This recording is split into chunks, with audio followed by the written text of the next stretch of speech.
నమస్తే. ఆంధ్రప్రదేశ్లో ఉమ్మడి పశ్చిమ గోదావరి జిల్లాలోని తాడేపల్లిగూడెం నియోజకవర్గం అత్యంత ప్రాముఖ్యత సంతరించుకుందనే చెప్పాలి. ఇప్పుడు ఈ నియోజకవర్గంలో విజేత ఎవరు అనే దాని మీద ఒక ఆసక్తికరమైనటువంటి చర్చ జరుగుతుంది. ఈ నియోజకవర్గంలో వైఎస్ఆర్సీపీ తరపున కొట్టు సత్యనారాయణ, అలాగే జనసేన పార్టీ నుంచి బొలిశెట్టి శ్రీనివాస్, కాంగ్రెస్ పార్టీ నుంచి మన్నేడి శేఖర్, ఈ ముగ్గురు పోటీలో ఉన్నారు. అయితే ప్రధానంగా వైఎస్ఆర్సీపీ అలాగే జనసేన మధ్య పోటీ ఉంది. ఇలాంటి సందర్భంలో తాడేపల్లిగూడెం నియోజకవర్గంలో ఓటర్ల నాడి ఏ విధంగా ఉంది అనేది కనుక మనం పరిశీలిస్తే ఖచ్చితంగా జనసేన పార్టీకే ఎడ్జ్ ఉంది. అక్కడ బొలిశెట్టి శ్రీనివాస్కు గెలిచే అవకాశాలు బాగా ఉన్నాయి అనేది ప్రధానంగా వినిపిస్తుంది. దీనికి ముఖ్యమైనటువంటి కారణం ఏంటంటే, గతంలో 2 సార్లు ఆ నియోజకవర్గం నుంచి గెలిచినటువంటి కొట్టు సత్యనారాయణ నియోజకవర్గ అభివృద్ధికి ఎలాంటి కృషి చేయలేదు. అలాగే ఆయన అనుచరులు, ఆయన నమ్ముకుని ఉన్నటువంటి నేతలు అనేక అరాచకాలకు, అక్రమాలకు పాల్పడ్డారు. ఎన్నో కేసులు కూడా నమోదయ్యాయి. ఇలాంటి సందర్భంలో తాడేపల్లిగూడెం నియోజకవర్గంలో జనసేనకు మంచి పట్టుంది.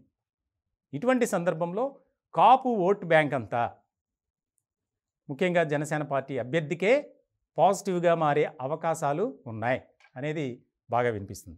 ఈ నియోజకవర్గంలో దాదాపు 16 సార్లు ఇప్పటి వరకు ఎన్నికలు జరిగితే 7 సార్లు కాంగ్రెస్, 6 సార్లు టీడీపీ, ఒకసారి ప్రజారాజ్యం పార్టీ, ఒకసారి బీజేపీ, ఒకసారి ఇండిపెండెంట్ గెలిచారు. 2014, 2004, 2019లో కొట్టు సత్యనారాయణ అక్కడ విజయం సాధించారు. ఇలాంటి సందర్భంలో చాలా ముఖ్యమైనటువంటి చర్చగా జరుగుతుంది. ఆ నియోజకవర్గంలో విజేత ఎవరు? తాజాగా నెలకొన్నటువంటి రాజకీయ పరిస్థితులు, మారుతున్నటువంటి సమీకరణాల దృష్ట్యా ఇద్దరి మధ్య హోరాహోరీ పోరైతే ఉంది. కానీ జనసేన అభ్యర్థికే ఎక్కువగా విజయ అవకాశాలు ఉన్నాయి అనేది ప్రధానంగా వినిపిస్తుంది. చాలా ముఖ్యమైనటువంటి చర్చగా నియోజకవర్గంలో జరుగుతుంది. బొలిశెట్టి శ్రీనివాస్ ఆ నియోజకవర్గంలో ఎన్నో సేవా కార్యక్రమాలు నిర్వహిస్తూ వచ్చారు. అది ఆయనకు పాజిటివ్గా మారబోతుంది. అలాగే కాపు నేతలంతా జనసేన పార్టీ అభ్యర్థికే సపోర్ట్ చేస్తున్నారు అనేది కూడా బాగా వినిపిస్తుంది. ముఖ్యంగా కొట్టు సత్యనారాయణ మంచి వ్యక్తే, కానీ ఆయన వెనుకున్నటువంటి వ్యక్తులు చేసినటువంటి అక్రమాలు కానీ, అరాచకాలు కానీ, కొంతమందిపై దాడి చేశారని రకరకాల కేసులు ఉన్నాయి. ఇటువంటి సందర్భంలో ఇక్కడ ఆయనకు అది నెగిటివ్గా మారే అంశంగా మనం చూడాలి.